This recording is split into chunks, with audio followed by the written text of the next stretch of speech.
Santa María, Madre de Dios y Madre nuestra, te damos gracias en esta tarde que nos reúnes, pues a los que estamos aquí en casa y aquellos que seguirán esta catequesis también por diferido. Te damos gracias porque tú nos llevas de la mano y llevas de la mano a tu Iglesia en el camino del Adviento al encuentro con el Señor. Te pedimos que intercedas por toda la Iglesia, que intercedas por todos tus hijos, por nuestro mundo, Reina de la Paz, y nos concedas la esperanza de tu corazón para mantener la lámpara encendida al encuentro del Señor. Ven, Espíritu Santo, por la poderosa intercesión del Inmaculado Corazón de María, en el nombre del Señor Jesús, y renueva la faz de la tierra. Dios te salve, María, llena eres de gracia, el Señor es contigo.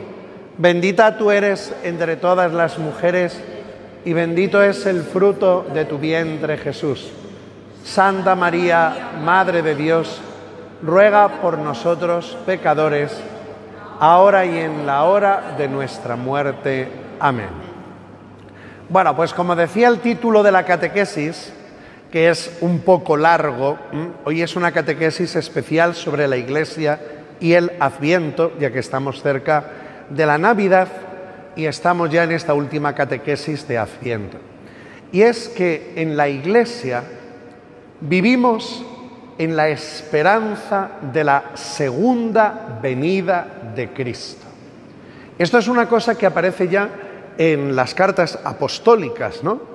Algo que a los cristianos les importaba y donde tenían puesta la mirada era en la fe de que después de la Pascua del Señor nos espera, estamos aguardando la segunda venida de Cristo. Esto es lo que decimos en el credo, y de nuevo vendrá a juzgar, ¿no? De nuevo vendrá con gloria a juzgar a vivos y muertos. De hecho, a veces pensamos que el tiempo litúrgico del Adviento es el tiempo de preparación a la Navidad, y no es así. El tiempo de Adviento inmediato a la preparación de la Navidad va a comenzar este domingo. Empieza el 18 de diciembre. Ahí ya veremos que todas las lecturas, toda la liturgia de la palabra nos va a llevar al misterio de la Encarnación. Pero si nos damos cuenta, toda la primera parte del Adviento ha sido como hablándonos de la segunda, de la venida final de Cristo. Y de esta venida final vive la fe de la Iglesia desde sus comienzos. Eso explica a los apóstoles cuando San Pablo decía, aguardamos, ¿no?, la venida de nuestro Salvador. ¿Y por qué esto es tan importante? Porque nosotros ahora vivimos la Pascua, pero la vida de la Iglesia es un ya, pero todavía no. Es decir, ¿estamos en la victoria definitiva de Jesús? No. Esa victoria definitiva será al final de los tiempos, cuando el Señor se manifieste como juez de vivos y muertos, y como dice ya el libro también del Apocalipsis, aparezcan los cielos nuevos y la tierra nueva. Esta es la esperanza en el camino de la Iglesia. ¿Por qué? Porque después de la muerte y la resurrección del Señor, donde vamos a decir que por primera vez el enemigo ha sido herido, pero todavía nosotros tenemos que caminar a lo largo de la historia y en nuestra vida personal con muchas dificultades. Es decir, la cruz sigue presente, el sufrimiento sigue presente, la enfermedad sigue presente. Y el Señor nos ha prometido que Él volverá y que en ese momento, como ya profetizaba Isaías, ya no habrá muerte, ni luto, ni llanto, ni dolor. Y como recuerda el libro del Apocalipsis, ya no habrá muerte, ni luto, ni llanto, ni dolor, porque el primer mundo ha pasado.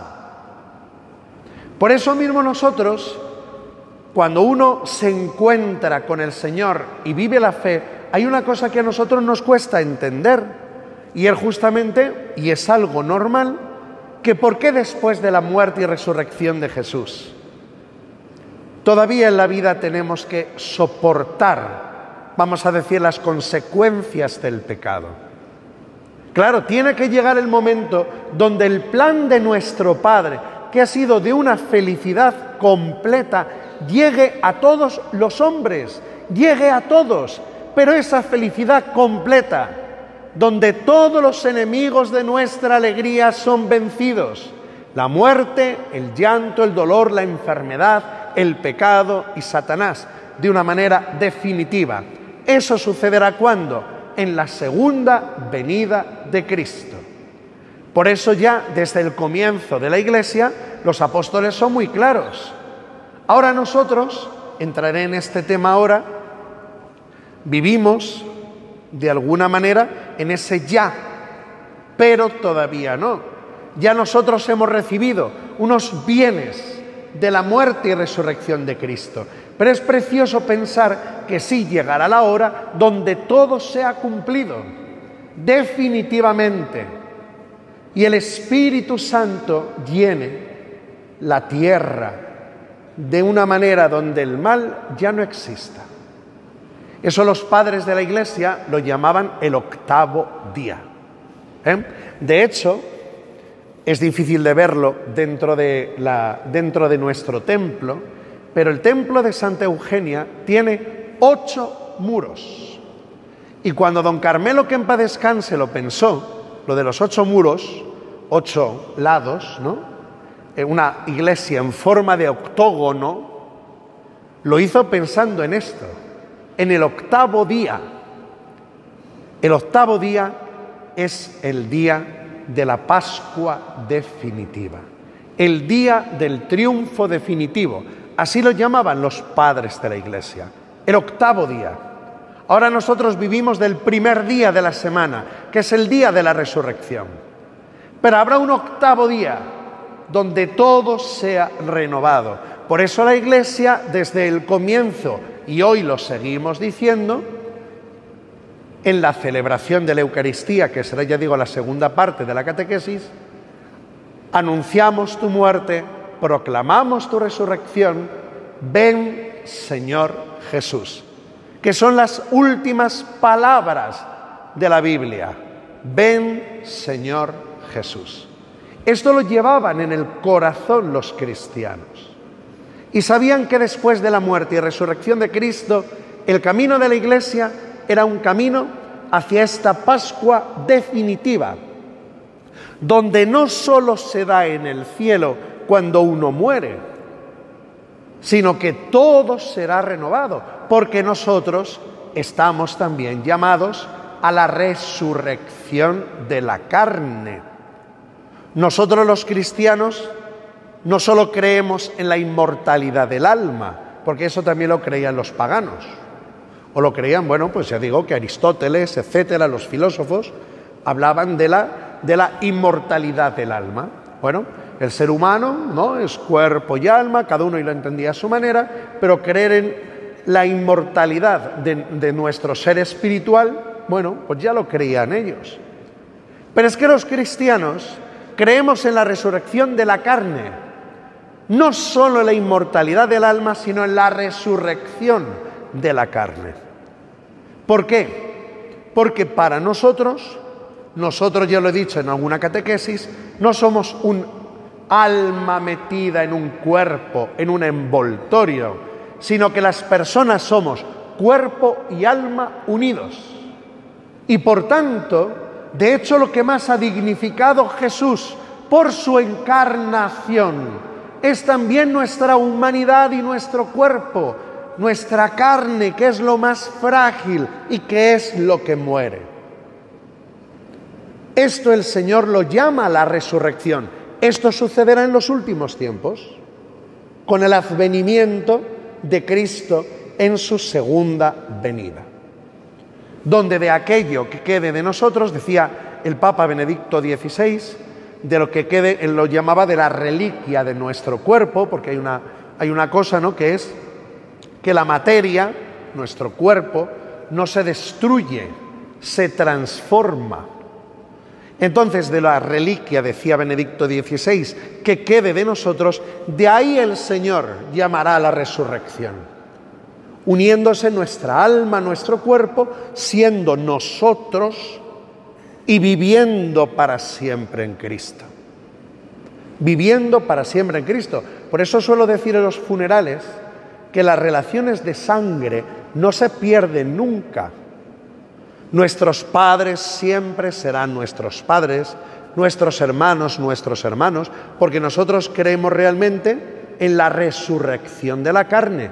Y este cuerpo y esta vida que hemos recibido a través de unos padres, esta vida es para siempre. El cuerpo está llamado a la resurrección. Por eso también incluso en el culto nuestro católico, el cuerpo cuando muere se le dignifica tanto que le damos sepultura y se hacen unos ritos de exequias con ese cuerpo. No cogemos un cuerpo y lo tiramos a la basura, me refiero. Por eso el Santo Padre recordó el Papa Francisco hace unos años como incluso cuando un cuerpo se incinera, que nosotros lo aceptamos como un proceso de aceleración del tiempo de descomposición, las cenizas deben ser dignamente sepultadas. Porque ese cuerpo ha sido ungido por el Espíritu Santo y está llamado a la resurrección en el último día.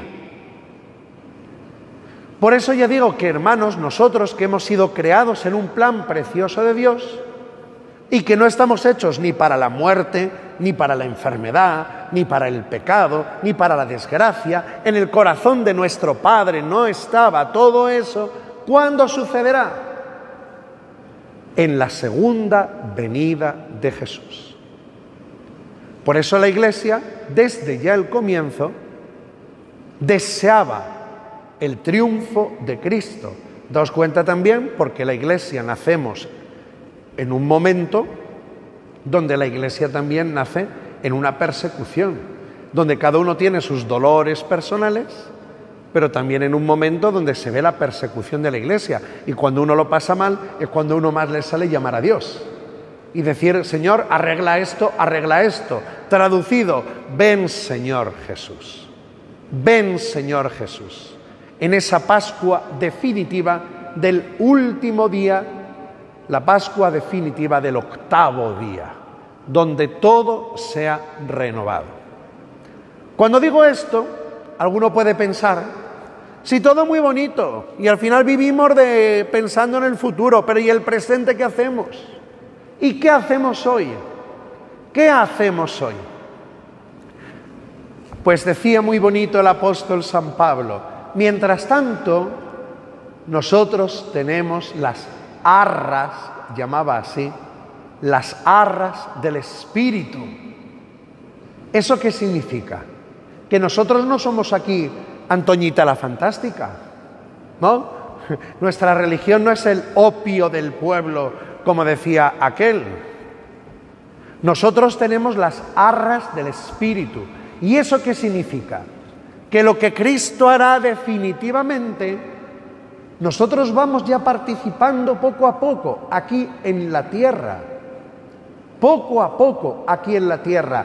¿Por qué? Porque el Dios que esperamos que vuelva revestido de gloria y majestad es el que viene hoy. Todavía oculto, pero hoy. Y cuando dice San Pablo y habla de las arras del Espíritu, es que nosotros nos damos cuenta de que esa vida que esperamos se va haciendo realidad dentro de nuestro corazón. Repito, muchas veces en los funerales esto, nosotros el cielo no nos lo imaginamos.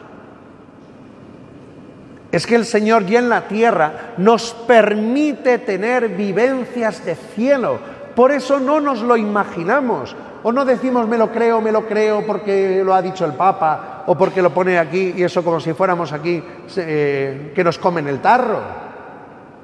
Es que hay vivencia de cielo. Cuando nosotros en la vida tenemos vivencias de ese amor, esa paz que yo no soy capaz de darme, pero que sin embargo cuando me abro a la oración, de verdad y de corazón, cuando me abro a la Eucaristía de verdad y de corazón, suceden cosas de verdad en el corazón. Esas son las arras del Espíritu. Las arras, ¿sabéis? Pues las arras son las arras. Es decir, las arras ¿qué son?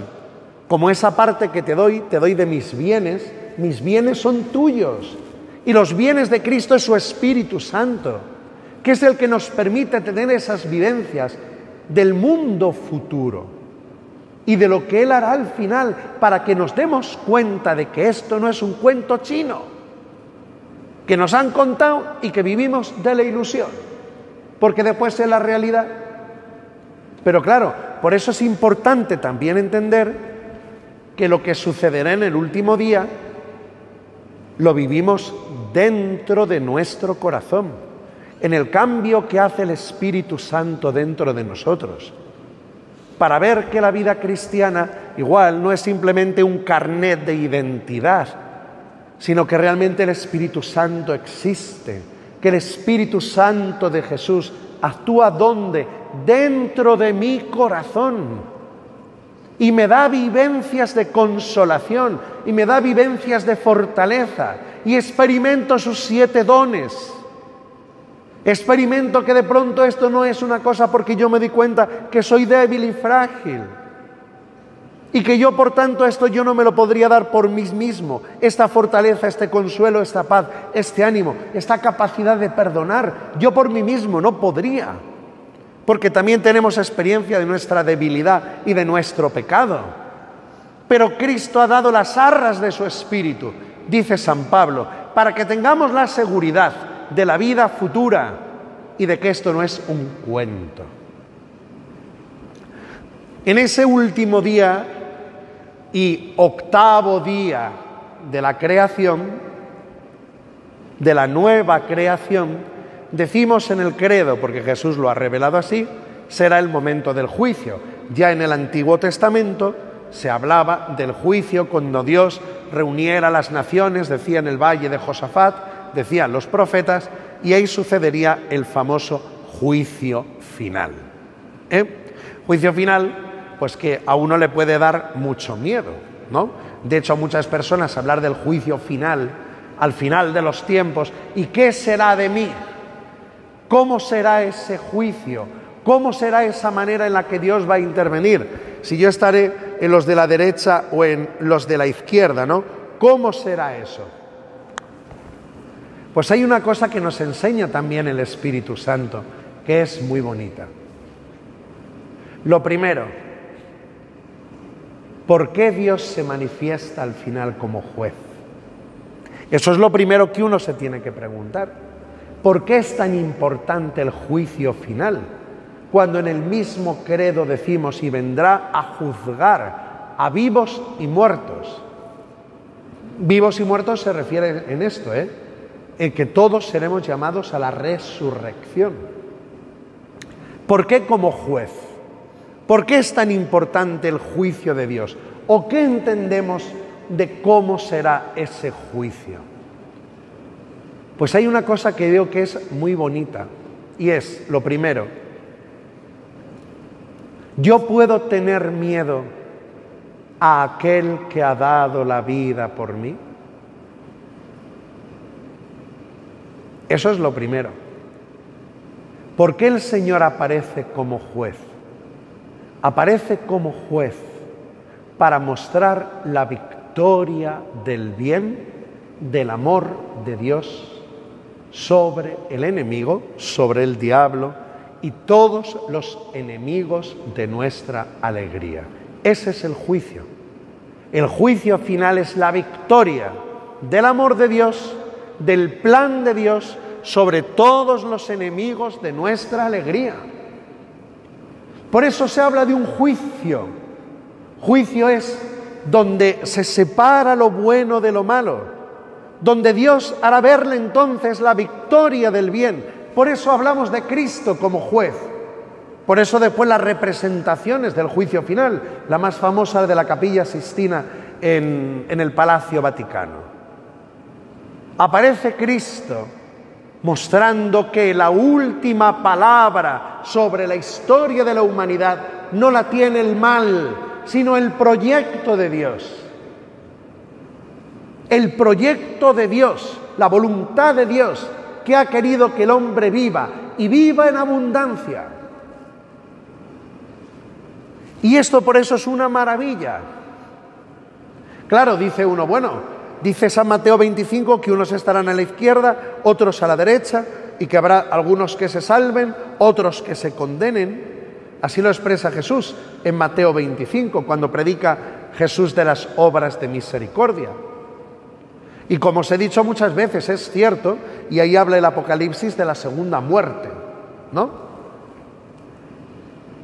Pero nosotros que somos los cristianitos que hacemos lo que podemos, dices, cuando uno piensa en el juicio final, yo puedo pensar que ese juez que dio la vida por mí me puede condenar. Claro. El que tanto me ha amado en la vida me puede condenar. O la condenación eterna no es una elección personal. Porque la justicia de Dios, dice San Pablo, es la salvación de los hijos. Dios ha manifestado su justicia salvando a los hijos. Por eso mismo la condenación eterna es una decisión personal, no es el querer de Dios. Una decisión personal, no el querer de Dios, que Cristo ha revelado que quiere que todos los hombres se salven y lleguen al conocimiento de la verdad. Pero en ese momento, en el juicio final, es donde se verá como una gran maravilla quién es Dios y lo que ha hecho por nosotros y su proyecto original. Y estas son palabras, por eso, de Santa Teresita de Lisieux, cuando hablaba del juicio final y del juicio particular. Yo no puedo tener miedo al que es mi esposo y ha dado la vida por mí. Pero eso sucederá en el último día para pasar al octavo día donde todo sea renovado. Por eso los cristianos desde el principio no tenían miedo de invocar a Jesús y decirle, ven. Ven, Señor Jesús. ¿Por qué? ¿Por qué se nos ha metido el miedo en el corazón a la Iglesia? ¿Por qué de pronto parece que cuando uno habla de ese día final, o el propio día final de la vida, de pronto parece que decimos, ven, Señor Jesús, en minúscula? Esto no solo nos pasa a nosotros. San Agustín tiene un sermón muy bonito sobre esto y estamos hablando del siglo V. O sea, quiero decir que ya los cristianos en aquella época, cuando había un poco de paz, esto de ven Señor Jesús lo decían en bajito, ¿no? O sea que, pero mientras tanto, déjame aquí. Y mientras tanto, pues bueno, que no estamos tan mal. ¿Por qué se nos ha metido eso dentro del corazón? Pues algo muy simple. Porque lo que ha sido herida es la esperanza cristiana. Y cuando yo pongo mi esperanza en otra cosa, ya dejo de esperar al Señor Jesús. Porque entonces ya pongo mi esperanza en que esto me salga bien. Y mi esperanza es que este problema se me arregle. Y mi esperanza es que esto otro no sé qué. Pero no la esperanza en Él, que será quien ponga su mano sobre todo eso que me preocupa. No sé si me entendéis. A ver si esto se me soluciona o no. Pero si la solución es que Él venga. Y que Él entonces haga nuevas todas las cosas. No es que se me resuelva esto, sino ven para que se me resuelva todo esto. Pero pongo mi esperanza en ti. Pongo mi esperanza en ti. Tú eres lo más importante que me puede pasar para darme una vida con sentido. Para dar sentido a la enfermedad, para dar sentido al dolor y al final de los tiempos, para que sea definitivamente aniquilado. Por eso, ¿qué nos pasa en la vida? Ya digo que, llegado un momento, la esperanza cristiana fue herida. ¿Por qué? Porque empezamos a tener otros intereses en la vida. Otros intereses. Otros intereses, pues eso, que se me resuelva tal problema, que se me resuelva tal asunto, que esto se... Pero si Él viene para abrazar todo eso, si Él viene a hacer nuevas todas las cosas. Por eso necesitamos, y cada año celebramos el tiempo del Adviento, para que el Señor cure la herida en la esperanza. Ya digo, Jesús no es, oye, espérame, como si Él se despreocupara de nuestra vida. Todo lo contrario. Pero sí tenemos que poner el corazón, o necesitamos ponerlo, donde hay que ponerlo, para que todos los problemas de nuestra vida sean abrazados. Y de ahí el deseo entonces de que, Señor, definitivamente abraces el mundo y venza tu amor para que todo sea renovado. La esperanza cristiana fue herida en el momento en que nos dejaron de perseguir. ¿Qué nos pasa hoy? Pues hermanos, igual os decía cara ahora al Adviento y a la Navidad. Yo estaba hablando esta mañana con el grupo de Jesús de los miércoles y les decía, digo, ¿no nos estamos dando cuenta de que ya nuestra Navidad ha cambiado? Es decir, yo tengo 43 años y ya la Navidad ha cambiado. La ilusión que había con ciertas cosas, con ciertas... Bueno, hasta los encuentros familiares, esto, lo otro, tal. Y la belleza de la Navidad obviamente nacía de una cosa, nacía de la fe. Por eso eran los villancicos, por eso revestir todo de luces, por eso llenar todo de fiesta, porque viene el Señor. Y entonces en cualquier casa se podía cantar villancicos, y se pone el pesebre, y se espera a los Reyes Magos. En el momento en que a Dios se le saca de su propia fiesta, es como si tú vas a celebrar el cumpleaños de alguien sin que esté el del cumpleaños. Pero el fondo es la herida de la esperanza cristiana. Es decir, ¿para qué te voy a esperar? Claro. No, yo lo que espero es que suceda esto, esto y esto. Pero de alguna manera he sido herido en pensar que tú puedes hacer algo en todo eso que hoy me duele, en la realidad concreta de mi vida. Ahí por eso os decía que ante la última venida de Jesús estamos en el ya, pero todavía no. Pero hay un ya, donde el Señor quiere hacer algo. La Iglesia, en el fondo, celebramos las tres venidas de Cristo. Decimos la primera y la segunda como la última, pero está después la venida intermedia. La venida intermedia de Jesús, ¿cuál es? La del día a día. Claro, las arras del Espíritu, de las que decía San Pablo. Y eso es precioso, ¿por qué?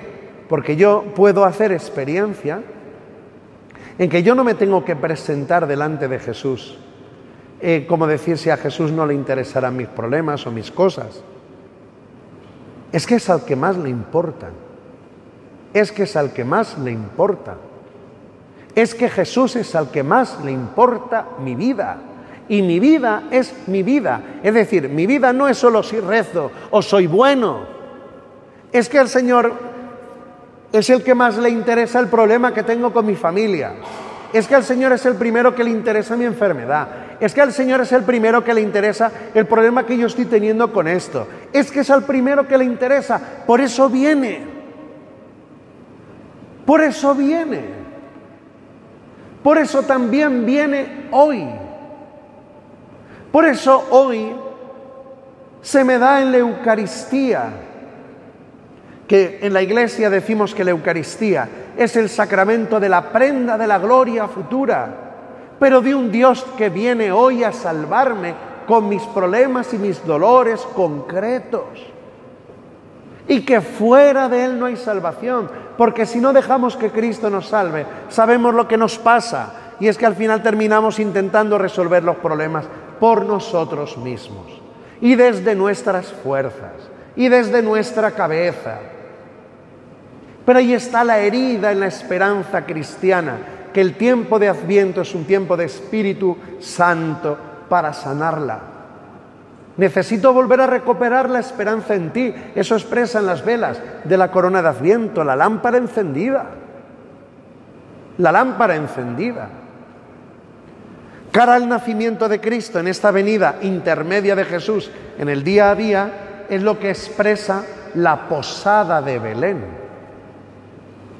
La posada de Belén, cuando dicen que no encontraron lugar en la posada, yo me acuerdo que de pequeñito me decían que Jesús no nació en la posada porque como eran pobres y no tenían que pagar, pues les dejaron el pesebre. Pero las posadas no eran así. Las posadas eran unas especies, además, lo que llama posada el Evangelio de San Lucas, eran unos toldos grandes que se abrían por fuera de las casas, donde ahí se alojaba la gente para que durmieran, etcétera, etcétera, tal y cual, bueno, como especies de tienda de campaña, para que cupiera todo el mundo. ¿Por qué no nació Jesús en la posada? ¿Porque no había sitio en la posada? ¿Porque no había sitio físico? No. Porque no era el lugar donde tenía que nacer el Mesías. Y por dos cosas. Una, porque Él quiso y fue su voluntad nacer en un establo. Punto uno, no fue por casualidad. Porque quiso y fue su voluntad nacer en el sitio más asqueroso de la tierra. Punto uno. Para que 2000 años después nos convenciéramos de que Dios me ama y viene a abrazar los pesebres de mi vida. Punto uno. No es por casualidad o por defecto, o porque al Señor le metieron un gol en propia meta. Nació porque quiso. Y segundo, y eso es también importante y da que pensar, porque las de la posada, el ruido de la posada, el caos de la posada, no era un lugar digno para el nacimiento del Hijo de Dios. Porque si Él nace en la posada, nadie se entera. Es decir, cuando yo tengo puesto mi corazón, eso es lo que expresa el no nacimiento en la posada. No era lugar para Jesús. ¿Por qué? Porque Jesús nace donde hay un corazón pobre y abierto. Es decir, Dios nunca se impone. Dios se regala y se ofrece. Y por eso, hermanos, en la posada son los que van a su bola. Donde tú puedes tener a la Sagrada Familia delante, como la tuvieron, y ni se dieron cuenta del misterio que tenían delante. Bueno, claro, ¿cómo se van a dar cuenta?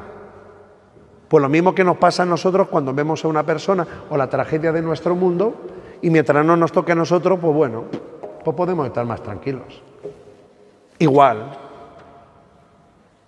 donde yo puedo tener un montón de realidades de sufrimiento delante de mi vida y no muevo un dedo, porque mientras no me toque a mí qué me importa ver a una mujer embarazada que va a dar a luz. ¿A mí qué me importa? Pues ya encontrará sitio. O ya encontrará sitio estos, claro. Es decir, mientras que Jerusalén en el nacimiento de Cristo es el lugar de la soberbia, donde he cambiado a Dios por las cosas de Dios y yo me he convertido en Dios, eso es Jerusalén. La posada es el lugar del caos. Puedo tener delante a Cristo y no verlo. Ya, pero es que no sabían que era la Sagrada Familia.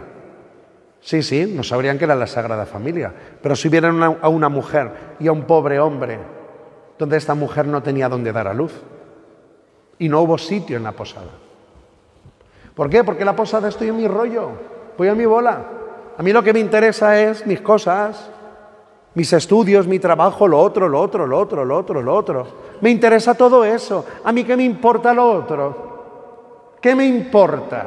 Entonces un corazón que no está abierto a la esperanza no es el lugar para que nazca Cristo. Porque los de la posada no se dieron cuenta que justo Él era el remedio de todas las cosas que a ellos les estaba pasando. Pero esa era la mentalidad del pueblo de Israel, lo mismo que es la misma mentalidad de hoy. Que aquí podemos estar todos los días viendo 8 horas la televisión, hablando de todas las cosas que pasan en nuestro mundo,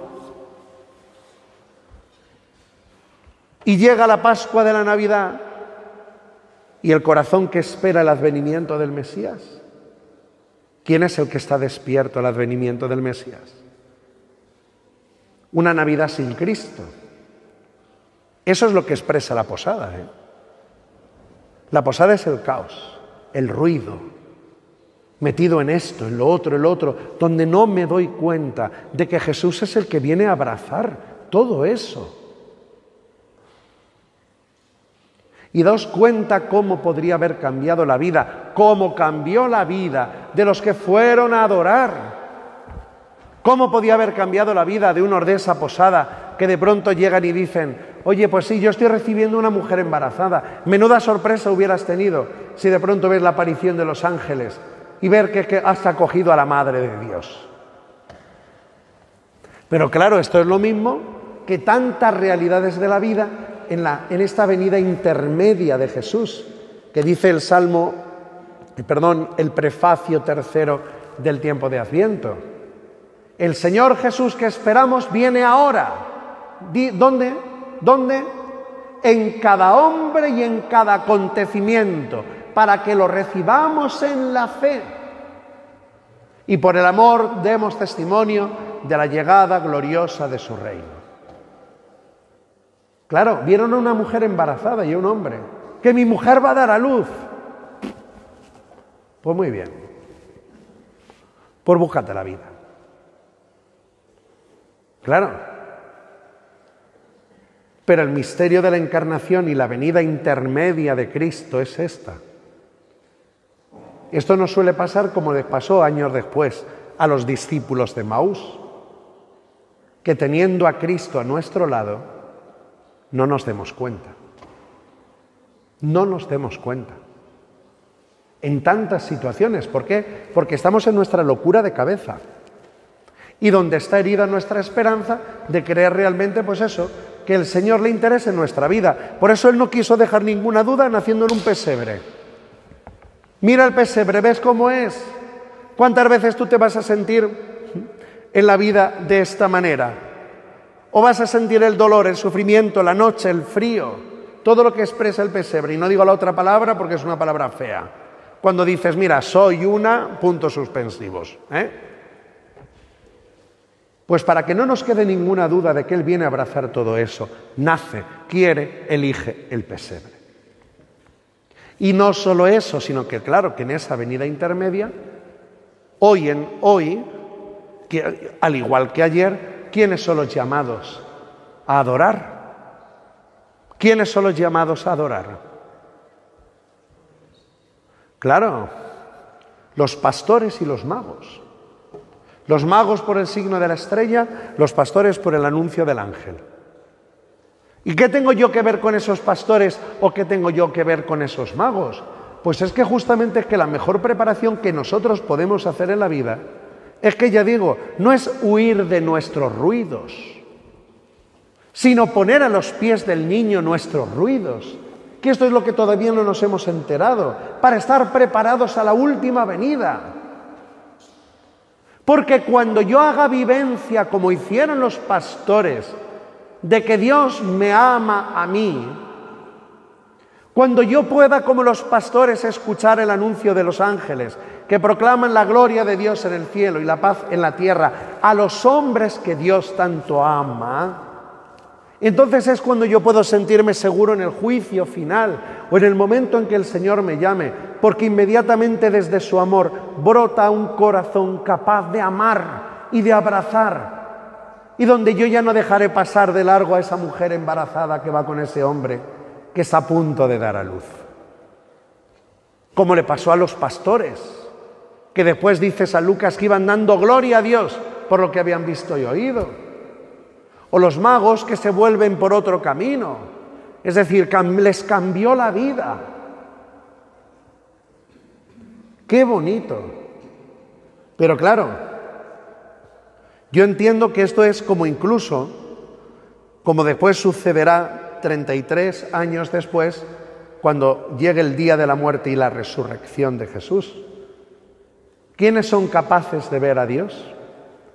Los que ya no pueden perder nada en la vida, como los pastores. Los pastores ya tenían todo perdido. La fama, tal, lo otro, pues estamos ahí en el campo. ¿Yo qué voy a perder? Si ya tengo todo perdido. Pues con la bota vino, pues ya está. ¿No? Y a quitar las penas. Yo ya no tengo que perder nada. Por tanto, solo puedo recibir todo. Igual que los Reyes Magos, que aunque fueran ricos y estas cositas, pero los Reyes Magos sabían que en su vida estaba dedicada, de pronto les cambió el ver que ellos podían ser testigos de los anuncios que hasta en las religiones paganas había del nacimiento del gran rey. Vivían para eso.